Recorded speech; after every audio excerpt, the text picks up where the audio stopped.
Olá pessoal, tudo bem? Novamente o debate Vida Nova, estimando que você esteja muito bem. Estamos aqui com um tema especial, hoje sobre a ótica de um mestre. Vamos falar a respeito da pandemia. E o nosso convidado especial vou deixar para o nosso apóstolo apresentá-lo. Tudo bem, apóstolo Ezequiel Teixeira? Hoje o programa promete, hein? Temos uma estrela aqui do tema. Promete, vai ser muito bom. É um amigo que eu já tinha muito tempo desejo de trazê-lo aqui no nosso programa. Nos conhecemos em Brasília. Verdade. E foi muito bom. Estreitamos um relacionamento e hoje estamos aqui. Eu creio que vai agregar muito e edificar muito os nossos espectadores. Nosso mestre, professor de infectologia, conhecido, renomado, o professor Dr. Edmilson Bigovski. Tudo bem? Prazer tê-lo conosco aqui. Prazer é meu. Olha, tem boas notícias para dar, né? Não vai ser só aquela questão da Covid, daquela questão só do caos. Tem um monte de possibilidade, um monte de notícia legal. Claro, trabalhar sempre com prudência, distanciamento, mas eu tenho para mim que quem nos assistir até o final vai ter boas surpresas. Vamos começar então com o pânico que tomou conta do mundo e do Brasil em particular. A pandemia está dentro dos patamares da realidade da medicina? O pânico está exacerbado? Como é que o senhor vê isso? Eu acho que no início, quando você não sabia direito o comportamento do vírus, até cabia esse pânico justificado. Todo. Só que me parece que um exagero, né? E um movimento de negar determinadas iniciativas que são seguras e eficazes, né? Eu tenho trabalhado sempre na questão da Covid-19 em 3 pilares de contingenciamento da Covid, dessa infecção.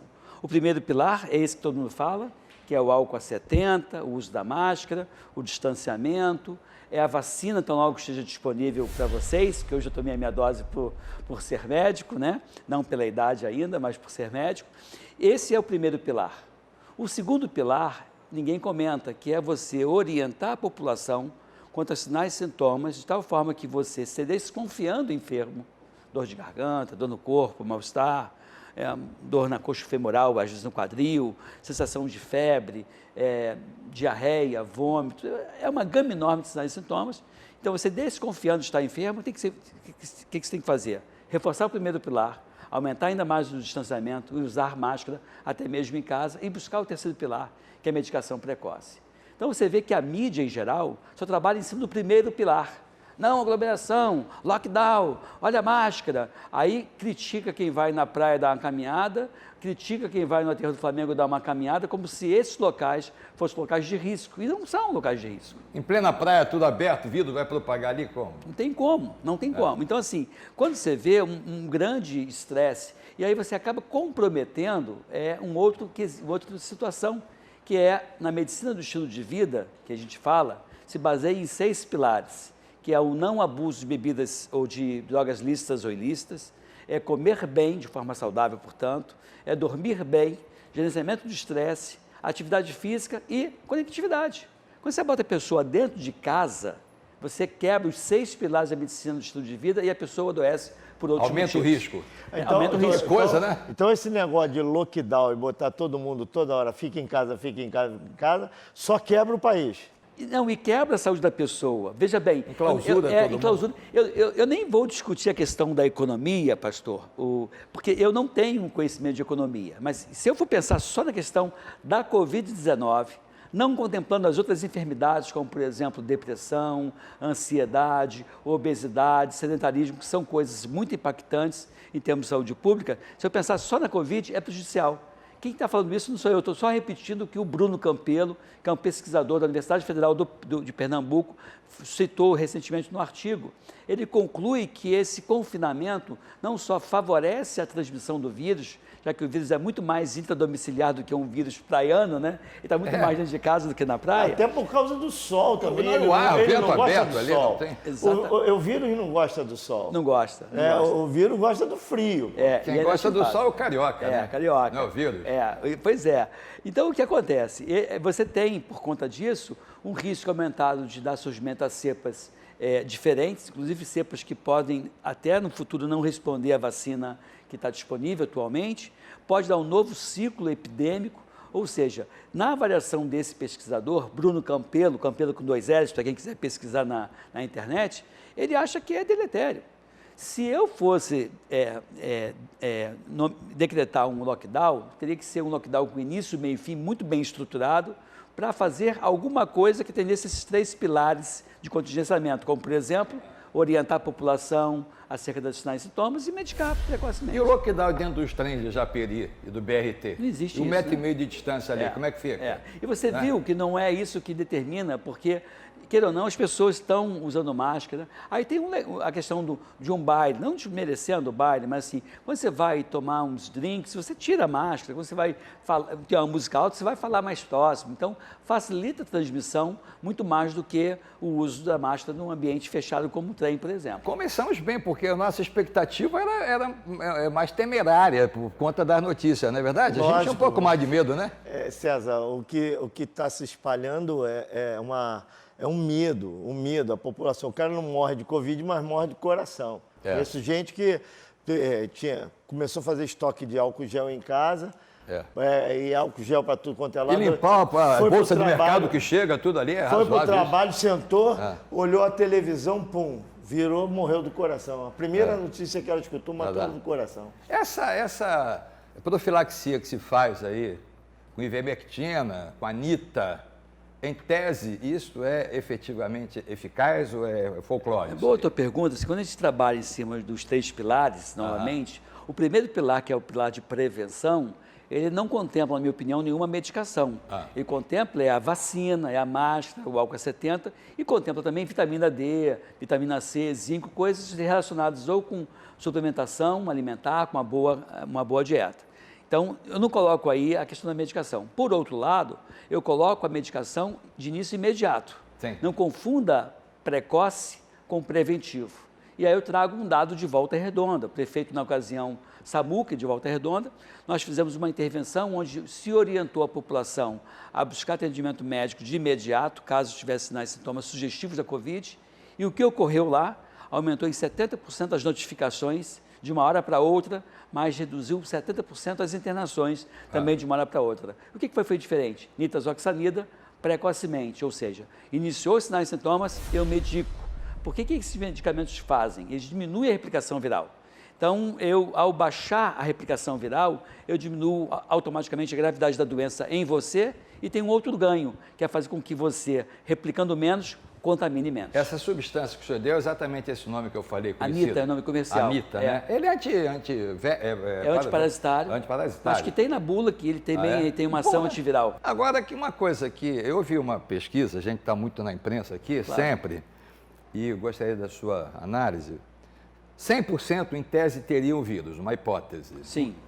Dos quais 85% completamente assintomáticos, 10% com essas reações que se trataria em casa. Sim. E 5% restante é que poderiam ter uma situação agravada, que desses 5% poderia ter o óbito também. O senhor comunga dessa expectativa, dessa... Comungo sim, mas assim, mas acho que esses 15% que teria sinais e sintomas, medicando precocemente, as chances dele evoluir mal despenca. Na minha casuística, entendeu, viu?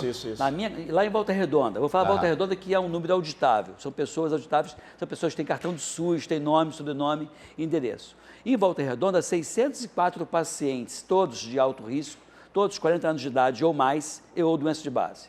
Se a taxa de letalidade no município de Volta Redonda era em torno de 4%, estou falando, se 4% morre de cada 100 que desenvolve a doença, eu teria, em 600, teria que ter no mínimo 24 óbitos. Eu não tive nenhum óbito, nenhuma falência respiratória, tive desses 604, 2 pacientes que internaram em enfermaria e tiveram alta muito bem, obrigado. Qual foi o segredo? A medicação precoce, a medicação imediata. Esse acolhimento imediato que foi um dos equívocos que se cometeu. O que se falou? Fique em casa esperando piorar. Fique em casa esperando ter falta de ar. E qual foi a consequência disso? No município do Rio de Janeiro, 30% dos óbitos ocorreram em casa ou na UPA. UPA é pré-hospitalar. UPA não é hospital. Então, assim, não, hoje... pronto, né? Eu até entendo... O doutor está falando a nível de ciência. O meu contato é com o povo, com o povão que trabalha de dia para comer de noite. E eu vejo como esse negócio do fica em casa está arrebentando com muita gente. E, pastor, o senhor pode, como o senhor tem Tá uma voz arrebentando. ativa, o senhor pode me ajudar a orientar os 3 pilares? Isso. A gente precisa desses Eu- 3 Vamos pilares. repetir esses 3 pilares, né? O primeiro pilar, álcool a 70, máscara, Usar o álcool e a distanciamento, máscara. não aglomeração e vacina quando estiver disponível. Porque uma coisa assim, não sei se vocês perceberam isso, houve uma politização, onde um determinado grupo político ou de viés político quer a vacina e outro grupo quer a medicação E precoce. pior que tem um que só quer um tipo de vacina, né? É. Tem que ser aquela vacina, aquela E vacina. o que você tem falado com frequência, a questão da politização, a gente tem falado isso aqui, né? Quer dizer, agora vem o médico, traz o enfoque da ciência e desmistifica todo esse pânico que se lançou na sociedade. Perfeitamente, perfeitamente. E depois, a OMS condena isso. Não, agora, depois que morreram milhares, a OMS agora chegou à conclusão que aquilo era bom mesmo. Que aquilo era bom mesmo. Isso é Pessoa morreu, maldade. é um bom número. Tem negócio da medicina baseada em evidência, que você vê os cientistas falando. Sabe qual é o percentual de condutas que o médico, cardiologista, em que eu falo cardiologista, que mais segue medicina baseada em evidência? Sabe qual é o percentual de vezes que ele faz uma conduta tomando por base a medicina baseada em evidência no seu grau máximo? Menos do que 15% das vezes. Nós vamos ao intervalo e vou deixar para o bloco seguinte uma questão boa. Eu, por exemplo, estou com medo de tomar vacina. Porque não tinha vacina, não tinha. De repente tem um monte. Eu estou com medo de tomar vacina e ficar doente pela vacina. Nosso programa hoje recebendo aqui um convidado ilustre, nosso professor de infectologia do UFRJ, PhD, mestre na ciência, Dr. Edmilson Migovski, falando a respeito da pandemia e tirando esse mito que a imprensa, de modo geral, colocou de pânico. Estamos aqui com o apóstolo Ezequiel Teixeira, nosso convidado. Intervalo, a gente volta já. Ok, de volta, debate Vida Nova, falando a respeito da pandemia, um tema corrente, mas hoje sobre a ótica da ciência, do professor infectologista do UFRJ, PhD, renomado professor Edmilson Migovski, dando uma aula para nós aqui e quebrando paradigmas de pânico, hein, apóstolo? É, lógico. Que bom, hein? Na realidade, no meu entender, é uma perversidade que estão fazendo com o povo.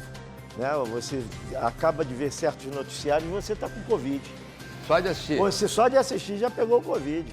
É Covid Bolsonaro. Bolsonaro coronavírus. Coronavírus Bolsonaro. Então, quer dizer, você vê que é uma apelação. Quase é uma virou sinônimo mediocridade isso aí. da imprensa. A imprensa está se acocorando a mediocridade justamente a troco de não sei o quê.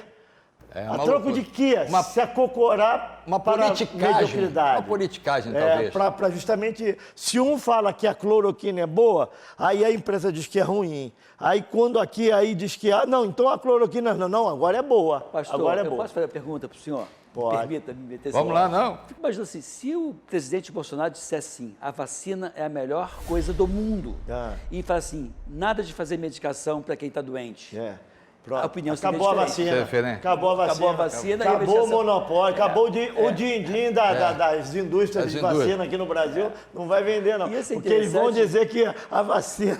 Que o medicamento que eu estou preconizando, né, que é a nitazoxanida, o tratamento completo hoje, se uma prefeitura for comprar, custa R$ 36 por pessoa. E como é que se tomaria a sanita? Qual seria? O ideal seria sempre com orientação médica, porque mas em tese, a gente faz de 8 em 8 horas, quantos comprimido, dias? 500 miligramas, no mínimo 6 dias, que é diferente do que está na bula. Tá? E só essa dose ou depois teriam que fazer um reforço? Por que eu falei no mínimo 6 dias? Porque é necessário acompanhamento do paciente, porque se ele se sentir mal ainda até o quinto, sexto dia, às vezes faz por 7, 8, 9 dias. Que tem o nome, Isso mas é Anitta preventivo? É preventivo ou para tratar a pessoa que está doente. A ivermectina, então, tem nada a ver? Também o ideal seria usar a ivermectina, se for o caso. Não, a experiência de Volta Redonda foi só nitazoxanida. Mas se tomar os dois, é melhor ou pior, não muda nada? Olha só, em tese. Às vezes o que é demais prejudica, né? Eu sou um médico de poucos remédios. Né? Lá em Volta Redonda foi basicamente antitérmico e nitazoxanida. Professor Edmilson Migovski, o senhor falava dos 3 pilares e eu interrompi o senhor no bloco anterior. Vamos enfatizar os 3 pilares, então, que o senhor tem para esclarecer para a gente. Embora a gente tente reduzir a ansiedade das pessoas, o estresse, eu não estou aqui dizendo, olha, abra a mão da máscara, do álcool, não. Continua com álcool 70, é o primeiro. A máscara, a vacina quando for possível, depois a gente vai discutir a questão vamos da vacina. Falar da vacina. E o distanciamento na aglomeração. Por exemplo, eu estou aqui, vim na igreja, tem um distanciamento entre as cadeiras. Eu vi esse Nós cuidado cumprimos que vocês rigorosamente estão os protocolos. Isso aí é legal. Pronto, isso aí, primeiro pilar. O segundo pilar é você instrumentalizar, que a população entenda quais são os sinais e sintomas, porque é muito comum... Como é que instrumentaliza? Pois é, a pessoa está com tanto medo, tanto medo, que ele acordou com dor nas costas assim, essa dor nas costas é o colchão que não está legal. A dor de garganta foi porque o ar-condicionado ficou em cima de mim.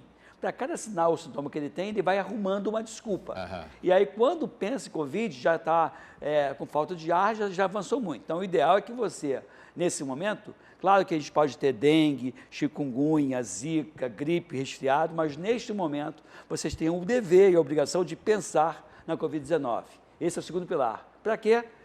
Eu estando com suspeita, eu vou reforçar ainda mais o álcool 70 e a máscara, vou me distanciar de você. É o primeiro pilar? Que é o primeiro pilar, e vou para o médico, que é o terceiro pilar. Eu não estou aqui fazendo propaganda de consultório, eu não faço consultório, não faço clínica privada, né, porque fique claro isso. Mas tem um monte de médico que medica precocemente. E aí uns utilizam nitazoxanida, que é a minha opinião, outros utilizam ivermectina, cada um na sua experiência. O que eu acho que é um absurdo você não medicar de uma forma imediata. E essa cloroquina que o presidente tanto fala, que tem efeito, não é ruim, verdade, não é? Tem ou não tem?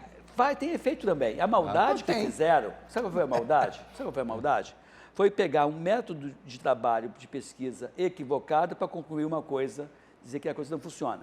Vou te dar um exemplo. Se a medicação é medicação antiviral, que atua diminuindo a carga viral para você não evoluir de forma grave, ou eu faço bem no início, ou depois o vírus já fez o estrago que tinha que fazer. Por exemplo, adianta eu colocar um colete à prova de bala para quem já tomou todos os tiros? Não adianta. Meio fora de propósito já. Aí eu posso dizer o seguinte, eu posso dizer que eu fui no CTI, peguei 100 baleados no tórax, botei nos 100 baleados do tórax um colete e disse, olha, o colete não interfere com a gravidade da bala, do tiro. Foi isso que fizeram. Pegou pacientes internados com falência respiratória para dizer que o medicamento não funciona. O próprio Tamiflu, que é famoso para gripe... O que é Tamiflu? É um remédio para gripe, que é o mais consagrado. Também, ou você faz as primeiras 24, 48 horas, depois não adianta. Entendeu? Então, assim, a gente tem hoje evidências suficientes para dizer que essa medicação, eu, no meu caso, nitazoxanida, outros colegas, ivermectina, outros colegas têm a hidroxicloroquina, que funciona e que minimiza a gravidade. Eu tenho mais de 3 mil pacientes tratados. Ou eu dou sorte, ou o medicamento que eu faço está dando certo. Está dando certo, né, Paulo? Né? Porque eu não tenho nenhum paciente que tenha sido para falência respiratória, não tenho nenhum paciente que tenha sido entubado, em mais de 3 mil. Estou falando de pessoas de 6 anos a 100 anos, pastor. Olha aí, que coisa. Outra coisa, César, tu vê que aí aumentaram as mortes, 3 mil mortes. Quase 4 agora estão falando, agora né? 4, mas se morre 3 ou 4 mil pessoas, não sobram 4 mil leitos, 3 mil leitos? Mas nunca sobra leito. Ninguém fala. E outra coisa, desculpa, assim, terapia nunca intensiva... sobra leito, morreu, o leito ficou vazio, mas a fila aumenta. Ninguém fala. Não diminui. Bom, tem 4 mil leitos aqui, morreram 4 mil. É a política corrosiva, Você vê que né? o negócio não bate. Desculpa, terapia intensiva pública, pastor, nunca teve vaga. Nunca. Eu sei eu nunca vi uma reportagem. Não é atual, eu nunca vi uma reportagem antes da pandemia dizendo, olha, o sistema de saúde, eu vi a reportagem o tempo todo com pessoas internadas no corredores, eles mesmo falando, ó, tem gente internada no corredor porque não tem leito para fulano, não tem leito para isso, não tem leito para aquilo. E como é que vai ter leito agora? Não vai ter. Não vai ter. Ter meio bobeado, né, pastor? Montaram o hospital de campanha, tiraram o hospital de campanha, tem essas bobeadas também. É a política ridícula isso. Politizaram tudo e quem paga o pato é o povo. Sim. Agora, na realidade, nós estamos anelando, o povo está anelando que o próprio governo tome uma postura mais forte, como o nosso presidente da República. Porque num governo presidencialista, o homem mais forte da República chama-se presidente da República. Nós não votamos no STF, nós votamos no presidente da República. Essa é a verdade.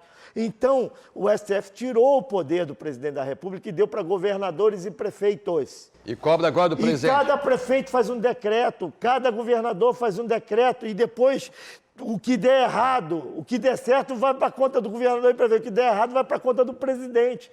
Então, o presidente, naturalmente, eu não sei qual estratégia que ele vai ter que verdadeiramente se arvorar de algo que ele tome de volta a nação Independente dessas tapafúrdia, decisão do STF aí de dar esse poder para o prefeito, tu vê aqui o que tem sempre prefeito agora investigado pela Polícia Federal, governador já preso, afastado, porque hospital de campanha fechado, compraram coisas erradas, instrumentos errados, aparelhos errados, fizeram uma bagunça tremenda com autorização. Mas o senhor percebeu que não foi só na questão do nível de política, mas a questão da Associação Médica Brasileira impediu nós, médicos, de prescrevermos o que a gente quisesse prescrever. O Conselho Federal de Medicina que interveio e falou assim, não, médicos, vocês podem prescrever o que vocês quiserem prescrever. É livre-arbítrio de vocês. Para se confrontar com a questão da Associação Médica. Sob o ponto de vista médico, científico, essa colcha de retalho que o apóstolo acaba de colocar, cada prefeito, governador falando, até que ponto isso gera um prejuízo para o resultado sob o ponto de vista médico? Você quer saber que a estimativa de morte que teria? Por conta disso. Se houvesse uma união, se houvesse medicação precoce, uma orientação se houvesse única. Uma orientação única, medicação precoce, a vacina tão logo ela tivesse chegado a gente fazer, como está agora, a minha estimativa de óbitos é menos do que 5% do que ocorreu, ou seja, se nós estamos hoje em 300 mil, seria menos do que 15 mil óbitos. Quer dizer, essa bagunça aí já era, né? E mesmo assim, os noticiários ainda são perversos, que fala que o Brasil é o segundo não sei o quê. Aí não, é o segundo assim, mas por milhão de habitantes é o 32º. Mas quando quer falar da vacina... Aí quando fala da vacina, a gente diz que está mal colocado na vacina, mas não leva em conta o número absoluto de número de habitantes, pessoas. Nós somos lá, estamos muito bem ranqueados. Quando fala em número de pessoas que foram curadas... Estamos muito bem ranqueados, mas ele quer pegar... Você vê um detalhe, em Volta Redonda de novo, vou falar. Em Volta Redonda, quando nós estávamos fazendo a medicação precoce, no dia 26 de dezembro de 2020, tinha uma taxa de ocupação de leito de UTI para Covid ou enfermaria para Covid no setor público, era de 8,5%. Ou seja, tinha vaga aberta. No setor privado, que não adotava a medida, tinha 85% de ocupação. Quando parou a medicação, disparou, e aí as internações voltaram. Agora, em tese, já que o pulmão é afetado de pronto, quem toma ou tomou preventivamente a antipneumônica... A vacina? Tem alguma vantagem em relação a isso? Não tem nada a ver? Não tem nada a ver. Não há nenhuma correlação importante? Não há correlação importante. Quer dizer, mesmo tendo antipneumônica, se tiver que pegar, vai atingir o pulmão na mesma intensidade? Pode pegar, sim, porque aí é uma pneumonia viral e não uma pneumonia bacteriana.